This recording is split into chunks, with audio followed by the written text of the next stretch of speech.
Fleadh, we are back from the Galway Film Fleadh and we had 5 minutes sleep each night. I had 10 minutes actually one night. Yeah. Slept in. This one sleeps I slept in. So. Yeah, it was super exciting, brilliant week of films and everything, and we're going to go through all those now, and it was fantastic. It was actually, I arrived Friday night. This is the brochure, so it looks really snazzy, doesn't it? It is. Yeah. It looks cool. But I arrived at Friday night at 8 o'clock in Galway, and the first one I went to see at 9 o'clock was Steel Country, sorry, not Steel Heart. Steel Country. There's another film called Metal Heart, which is kind of different. Kind of blending both of those. And I was a bit late, and who did we come up the stairs but Andrew Scott, telling me, the lead actor, he's a very well-known actor, Andrew Scott, telling me I was late, so reprimanding us for being late for his film. Me being late for his film. So that was kind of a bit mad, but it's just such an amazing festival. Like, I've been there for the last, say, 5 or 6 years, and it's just getting better and better. It is. I mean, it is kind of the highlight of the calendar. I mean, for me, the highlights of it were, I suppose, Metal Heart, the feature film, Terry McMahon's film, The American Wake, and some of the documentaries. Some of the documentaries were good. Some of the shorts as well. What about you? What were the highlights? Well, for me, the short film Detainment was absolutely outstanding. It took me by surprise. It's based on the transcripts from the Jamie Bulger case. I didn't expect to see this film, but it just literally, it's like someone punched you in the stomach when you're watching it. Yeah, you were very moved. I was shaking watching it, and it was the acting was so unbelievable. It was all Irish actors in it, or mostly Irish actors, and pitch perfect Liverpool accents. Yeah, I mean, probably the darkest subject matter you could possibly. Absolutely horrific. But the fact it was verbatim, like word for word, it was unreal. And I met the director afterwards, writer Vincent Lamb, and I think he was going to make a feature film originally and decided to make a short of it. Yeah. But just to see, the kind of passion and the commitment to making this film, because terribly sad story. It's so heartbreaking, and it's left a huge impression on me. So if you get a chance, guys, go to see this short film Detainment. A feature film. I loved Metal Heart. Yeah, it's actually directed by isn't it lighter? Yeah, I really enjoyed that as well. It's actually that was one of the highlights for me, wasn't it? And reading the programme, I thought it was going to be a really serious, dark drama. But it was such a light comedy. It's an Irish comedy. It's directed by Hugh O'Connor. Yeah. So Hugh O'Connor, he's an actor and writer. Did a great job. He was actually the young Christy Brown in My Left Foot, and he's been in a lot of really well-known films, including Lamb with Liam Neeson. Yes. But he directed this. I think I'm not sure now if it's his directorial debut, but it's an Irish teenage comedy. Yeah, do you know, that's what I liked about it, in that it was, normally the Fleadh can be a little bit, I suppose, maybe a bit sort of too highbrow for those kind of films. You know, the standard popcorn type Irish teenage comedies, coming of age films that you'll see in the cinema, the population want to see, So it was kind of refreshing to see Metal Heart there, And I think we both went to see the Metal Heart and the Dig. Yes. Back to back. We did. I think there was a break in between. You didn't go to see Don't Go. I missed that one. No, I missed that. It was with Melissa George from Home and Away. She was at the festival, actually. Beautiful in real life. I would have been there. You didn't realise. All my teenage dreams. It's funny because my friend, the president was there, Michael D. Higgins, gave a really good speech, Michael D. And my friend and his friend were sitting in the seats of their security people, so they had to be moved, and they're moved beside Melissa George. Yeah. And they had a great chat with her. But it's just amazing, because we're all huge fans. Good old Michael D was there, basically shamelessly campaigning for his re-election as president. Happily, the film Fleadh coincided with him re-announcing it. But what struck me actually was, after seeing Metal Heart and The Dig, and this is the power of cinema, both of those films have exactly the same theme, which is sibling rivalry. And yet you end up with completely polar opposite results as films. Like, they have the same concept and theme, but one is, The Dig, you have Mo Dumford up to his neck in peat in a bog and driving rain in November. I mean, you feel like you need to have a bath after watching it, It's crazy. And I met the filmmakers. They're actually twins, the Tovell brothers. Lovely guys. They're from Northern Ireland. And anyone who saw the previous No Budget episode, we reviewed a film called Bad Day for the Cut, and they're best friends with these guys. Oh, yeah. At the Northern Ireland Screen are producing such amazingly quality, high-class films.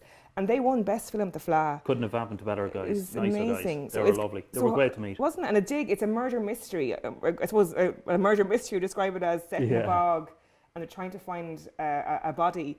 But it does make you feel so cold. I think, I'm not sure how many days it took it to film, but they actually spend most of the film in a bog. Up to their, Up to their neck neck. in bog water, basically. It's crazy. Mo Dunford suffered for his art there, Yeah. and fair play to And him. it shows, because it makes you feel very cold, you know. Yeah. Um, And the antithesis of that then is you have Metal Heart, which is a clean, you know, beautiful, sparkling house in South Dublin, and two siblings, two sisters, rivaling over a guy who moves in next door. Mo Dunford again, Yeah, of course, again. who's He's in playing the 3 lead there. films after Yeah, yeah. that. But it Yeah. was really good. I mean, it was, you know, beautiful. It looked great, and there was music and kind And of. laughter. Like, it's Yeah. great to be in the cinema and be, like, laughing out loud. It was feel good, Yeah. exactly. It's funny, because I went to see the Irish Film Board shorts, and actually most of them are comedies. That's And refreshing. It's Yeah, so refreshing, because Yeah. I love comedies, and who doesn't like to laugh? yeah, exactly. But it's kind of been neglected. I know you went to some shorts and they're all about suicide. There were some dreary shorts. Yeah, there was one particular short program, and it was the first one suicide, second one suicide, third one ended up with suicide and a mother committing euthanasia. I mean, I was kind of going, what is next? I mean, God. So like, the Metal Heart was uplifting. It was entertaining. It was, you know, it was, and the music and everything, and it kind of captured a moment in time about hipsters and things. You know, Really remember there did. was a bit about, you know, the guy was saying, you know, you're selling out for taking a job or something, part-time job, and somebody else goes, no, that Swedish band Tolsten, they worked in the Norwegian logging industry for until their third album, you know. They were sort of parodying the hipster kind of culture and stuff like that. It was funny, it was kind of very relevant, and Dublin looked fantastic. Absolutely. You know? And actually, there's a terrific documentary called Katie. Yeah, you love that. Really loved it. It was, because I booked all my tickets the first day it came out. I was very organised. You are super I am, organised. because I made my friend, and she was so grateful. She just said, book, you know, whatever you want. Yeah. But I had a timetable set out, because I knew before I was disappointed when stuff got sold out. So this year I was like, no, I'm doing it right. I'm Fair booking play to you. everything the day the programme came out. But this one was a last minute choice, Katie, because I think it's really interesting, Katie Taylor, her whole journey. I really, really admire her, and I thought it was absolutely fantastic. And it won actually Best Documentary. So it charts her whole journey from going to the amateur, and, you know, her problems with her father, and then going to the pro. And she's actually living in America at the moment. She's training over there, and her mom and her brother were there as well. So they had a lovely Q&A with them afterwards. But even the fight sequences were just terrific. I think it's by a director called Ross Whitaker. He's done a few sports documentaries, like boxing documentaries before. Yeah. So, and she got offered throughout her career, a lot of documentary makers approached her, but they always turned it down, and then they picked this guy to do they it. made a good decision. Really good decision. On the other end of the spectrum Yeah. then, on the documentaries, I saw Terry McMahon's short documentary, which I really enjoyed. I mean, there was a kind of an electricity around that, because in the weeks leading up to it, he was really publicising it very cleverly, I thought. I mean, he's a master when it comes to that kind of publicity, I think, and the posters he was putting out. You see the one, you know, of a guy wrapped up like a chicken with a barcode all over him and stuff. It was really brilliant. I thought it was genius. And the film itself was kind of wrapped around his speech that he gave when he was got an award in Temple Bar.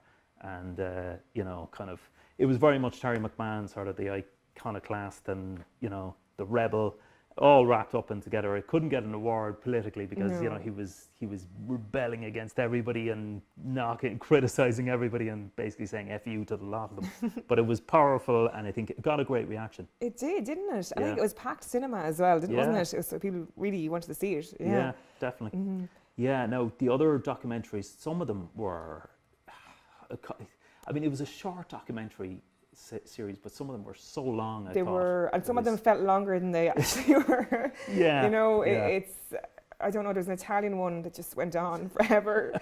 And, you know, especially when you're at the Fleadh, everyone knows that you're going to go film Fleadh, you're out late at night. And, you know, it's hard sometimes to keep fully awake, you know. Yeah. But some of them, they dragged a little bit. Yeah. So it was, when you see Terry's then, it was just refreshing. Oh, Terry's was like basically a punch in the face. I mean, it was, you know, Yeah. it got everybody upright watching, you know, every second of it was electric. And we have to actually mention the 1 minute films. We do have to mention those. It's kind of a because personal we interest. have to pat ourselves We do, on don't the back. we? We do. Because Shameless. Because both, we had two films, so everybody in all the no budget crew were involved in them actually. Two 1 minute films. So we had All About Me. yeah, Yeah. and Debbie's Dream Date. So both of them got selected. So we're celebrating, and yeah, we're going to shamelessly plug that. Why not? Yeah, exactly. And it was just interesting to see the 31 minutes. Yeah. It just shows you what you can do, you know. That was fascinating. Well, before we leave this, I have to say about Black 47. Now, this film... Dreary, dark, miserable. You know what? I was expecting it to be dreary, dark and miserable. But it was light and a comedy about the famine. A comedy about the Irish famine. I know it sounds mad, but I loved it. It was, right? This is a strange one. A dark, dark one.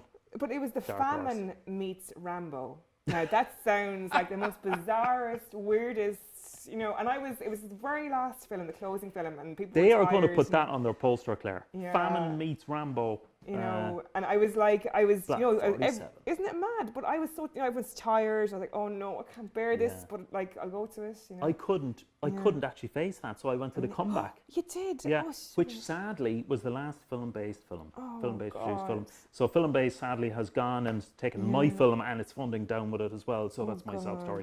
But it was sad to see that the comeback. No, it was a fantastic film to end with. Terrific. But film-based no more. Yeah. And it was the last film that has film-based stamped on the end. Fair play, like, you know, fair play. Yeah. They did really well in that, I thought. Cool. But Black 47, good. Black 47, it's coming out soon. Highly recommend. So it's Rambo. A laugh a minute. Yeah, a laugh. No, not really. But no, it's really, really good. So check it out.